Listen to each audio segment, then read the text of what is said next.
Créer ou ressusciter une marque est un pari difficile. Mais quand c'est Mercedes qui relève le défi, cela change tout.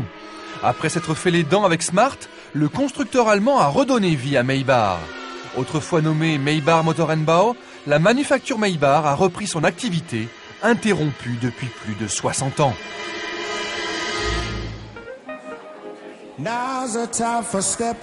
Elle nous livre aujourd'hui ce véritable monument roulant.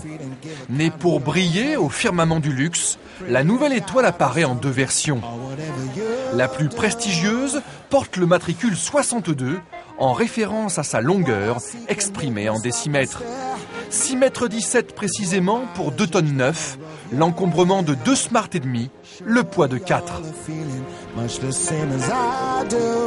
La calandre imposante, le logo sur piédestal, les optiques en ovale et le couvercle de malle qui en dit long sur le volume du coffre affirment un lien de parenté marqué avec Mercedes.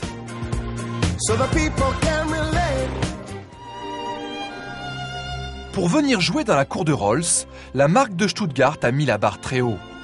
Anonyme par le patronyme, exceptionnelle par la dotation, la limousine Daimler Chrysler s'offre une qualité de fabrication et un niveau de prestation jamais atteint par une automobile de série.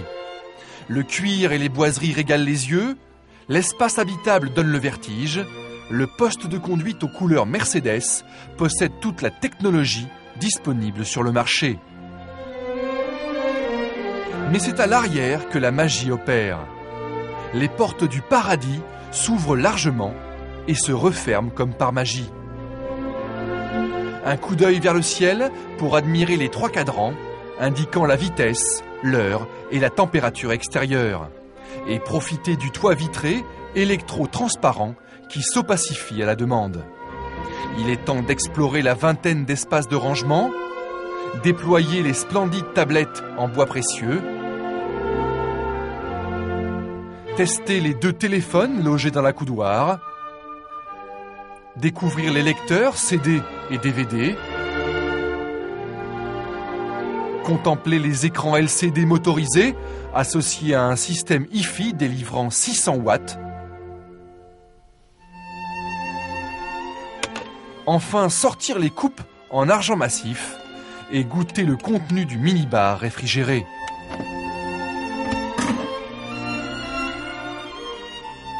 Mais le clou du spectacle est à savourer à l'horizontale. 7 servomoteurs transforment chaque siège en couchette.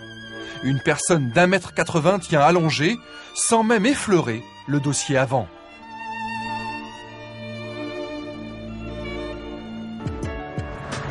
Pourtant qu'on ne s'y trompe pas, une Maybach c'est aussi une voiture à conduire. Au volant, l'agilité et l'impression de légèreté sont stupéfiantes. Les centimètres et les kilos n'ont pas de prise sur le comportement routier de cette super Mercedes. La suspension pneumatique gère le roulis avec talent et le freinage surdimensionné brille par son extrême efficacité. Mais la limousine allemande vaut aussi par le brio de son moteur, un V12 biturbo dépourvu d'inertie, associé à une boîte automatique à 5 rapports. Ses 550 chevaux la propulsent au-delà des 100 km/h à la vitesse d'une Porsche 911. De quoi nourrir de sérieuses ambitions commerciales. Nous pouvons réaliser une pénétration dans les segments de haut de gamme de à peu près de 30% pour la Maybach. Pour les voitures dans cette gamme, le marché en France est bien sûr limité. Mais quand même, nous avons les objectifs pour réaliser par an une vingtaine de livraisons. Ces 20 heureux élus auront la chance de profiter d'un degré de confort digne de la première classe du TGV. Finalement, la seule vraie différence avec la SNCF concerne le prix du billet.